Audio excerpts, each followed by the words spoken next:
Hello, I'm back again with another Algomancy deck tech. You guys commented and said you wanted more, so keeping them coming. And right now the current plan is to try and take this deck and record a match of it playing against the previous deck tech. So you'll have a sense of what the cards do when you're watching the game, so it'll be a little bit easier to follow.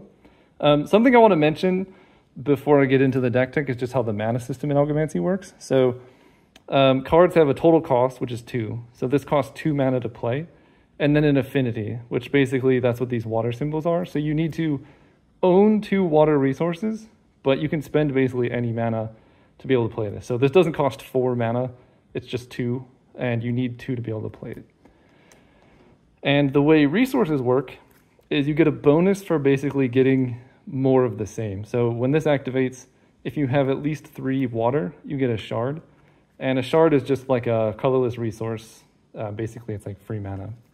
So every resource you have to trade a card in hand to get.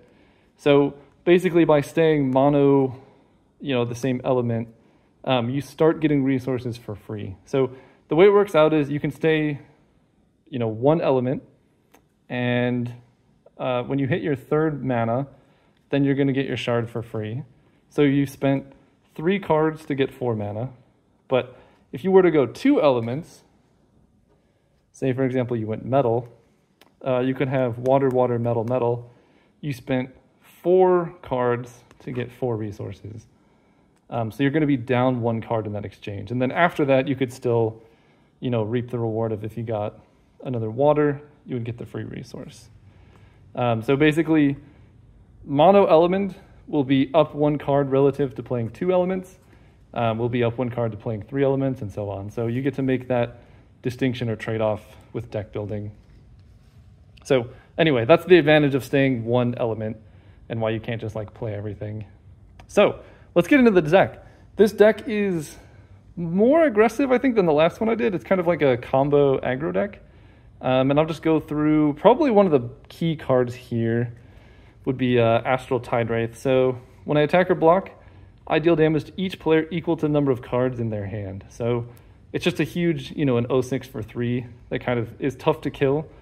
But it just keeps staying in combat, doing damage to your opponent and yourself too, but you don't really care when you're the aggressor. So this card is awesome, and it benefits you to put cards into your opponent's hand. So this deck has a lot of bounce. So recall is probably one of the core cards of the deck. Each player recalls a unit, which is take it and put it into your hand, and loses 2 life. So you're doing damage while bouncing them. If you have, Astral Tidewraith, you play recall, they get another card in hand, so they take another damage from this, and then they take 2 damage from recall. So you're kind of getting this incremental chip damage while you're tempoing them, which is kind of cool. And then alongside that, you have things like Minder Kraken. When I attack, recall up to 1 target unit with 5 or less defense. So again, tempoing them out, removing blockers, putting stuff in their hands so they take more damage from this guy. But you can recall your own guys. So Leaping Lilac here deletes a unit when you play it. It's a spell unit. I won't go into it too much here, but basically 5 mana unit, you delete a unit, and then this comes into play. So you can kill something, bounce it with this, replay it and kill something, or kill something, play recall, bounce it, and then kill something. So this card's really cool to bounce and replay. Alongside that, we have Lonely Forager. It's another spell unit. It just draws a card when it resolves. So you play it, you draw a card, and then it comes into play. But another good card to be able to bounce with recall because it's fairly aggressive. You attack with it, return it to hand, draw the card again. Just a sweet card. Brip, 3 mana battle speed unit. It's a spell unit as well. So when you play it, you look at someone's hand, choose a card from it, and recycle it. That's just putting it under their deck. If you do, they draw a card. So obviously very inspired by Vendilion Click, but this one can't block, so just very aggressively oriented card. Another good card to recur. And then you have another good engine card in Shoreline Spectre, which is after combat, you can recall a target ally. If you do, each opponent loses 2 life. So again, incremental chip damage is kind of the name of this game, and just recurring value cards through this, through recall, through your Kraken, is just kind of what this deck does, and it's kind of sweet. Pretty good stats for its rate. Yeah, so that's kind of the bounce value plan. I guess there's one more, which is Bloated Mana Bub. It's just when I despawn, which is just leave play in anyway. So when this gets recalled, it'll trigger despawn. Each opponent loses 3 life. So a really good early play. You know, if you get a lock or a loop of like Shoreline Spectre, Bloated Mana Bub, that's 5 damage per turn cycle, which can be quite a lot of damage. And if they try and disrupt it by killing this guy, they're still going to lose 3 life. So it's not bad at all. So that one's great. Interestingly, this has graft. Each opponent loses 3 life. So like, there's not a ton of graft cards in this deck, but you could put it on like Astral Tide Wraith, and then this is doing damage equal to the cards in their hand and 3 damage after that. So there's a lot of reach in this deck, considering it's kind of just like a dumb beatdown deck, if that makes sense, which I like a lot. So this card's really fun.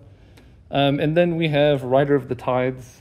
So whenever a card enters a player's hand during battle, I gain +2/+2 until a regroup, which this can get really, really big. You know, if you play Recall, that's going to make each player recall a unit. That's going to trigger this twice, so this could become a 6/6. This card goes crazy. So if you can enable it, it's really good, but it's also easily disruptible because they can kill it with the trigger on the stack, and then it's gone. So really cool early game play. We have Curio Drifter, which is just a cheap early play. It's evasive, so kind of like Menace and Magic, where it requires 2 blockers. Just a 1 mana 2/2. And the way, this is an attribute. The way attributes in Algomancy work is you can kind of pair them up with other units by putting them in formation together. So we have Slink, which is just thieving, which is whenever it deals combat damage to an opponent, you draw a card. So this is another good early game play where you're like pressuring them, and if they can't stop you, you're going to start drawing cards. But this has evasive, so you can either attack with them in a column like this, and then the whole stack has evasive, or this has augment.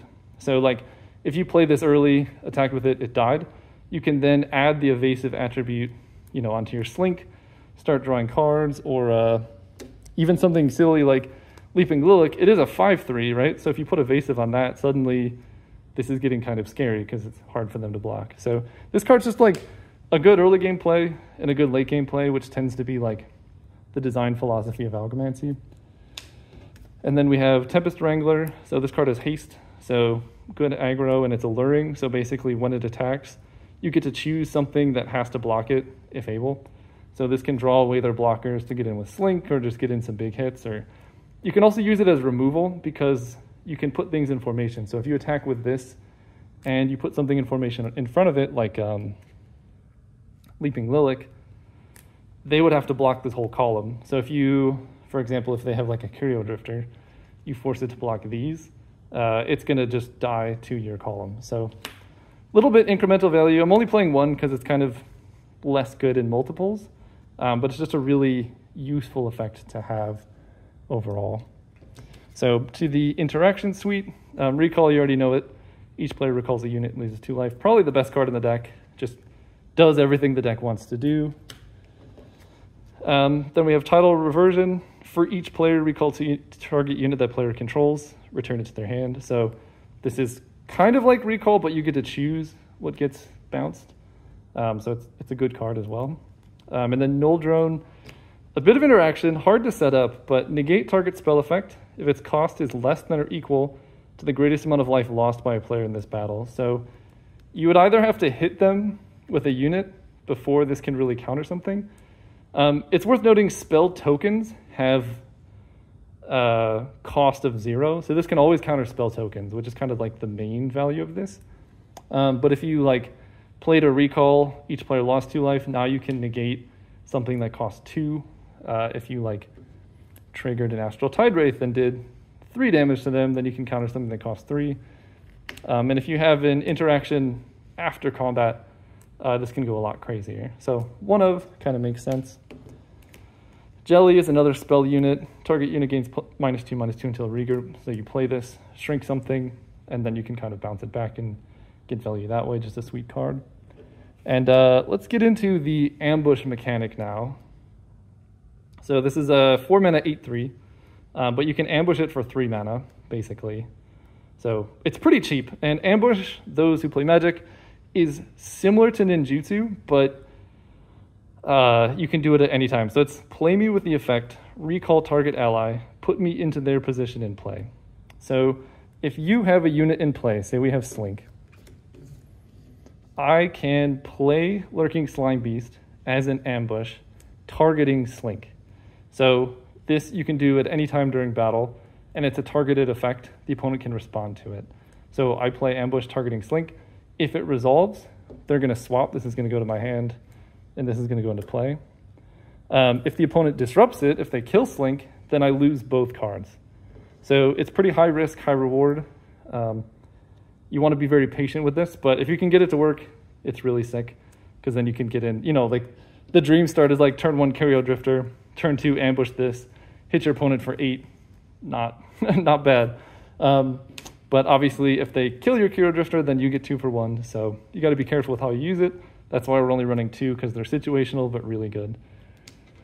Good Whale also has ambush, and this is a 7/5 piercing, which is kind of like trample. So again, like you can just get in for some really crazy damage with this card if you can time it right. And then the last bit of interaction, Frosted Denial. Just X mana. The controller of target enemy effect may pay X. If they do, you draw a card. Otherwise, negate that effect. So tempo and stuff is very important in Algomancy. So you can just, at any time, just play this for like 3. And they can either let their thing get countered, and then it's an equal trade, or they can pay the 3 mana, and then you're always trading 3 mana for their 3 mana, because you get to draw a card back. So a really good tempo play, but also you can punish opponents in very like interactive sequences with this when they're tapped out. A lot of the stuff in this deck is quite cheap, so you can have like 5 or 6 mana left over, and then just get them with this card. So really sweet effect. Something I wanted to mention, someone asked both of these questions, that some of the foils looked warped. That's because this is a pre-production sample where the card backs haven't been applied, so it's like imbalanced in terms of like printing. But this is actually a foil card, and you can see it's pretty much like dead straight. You can see, we've been testing different foil variations. This one looks more foil in person, but this one's obviously a lot shinier. So that's why some look warped. They just don't have a card back. Someone also wanted to know what the card backs looked like. So there you go. Anyway, that's this deck tech. Keep letting me know if you like seeing these, what else you want to see. There's 2 elements I haven't showcased yet, so maybe the next deck will be a metal and wood deck. And I really hope I can get the match recording set up. It's tricky, but I think I can do it. See you guys there.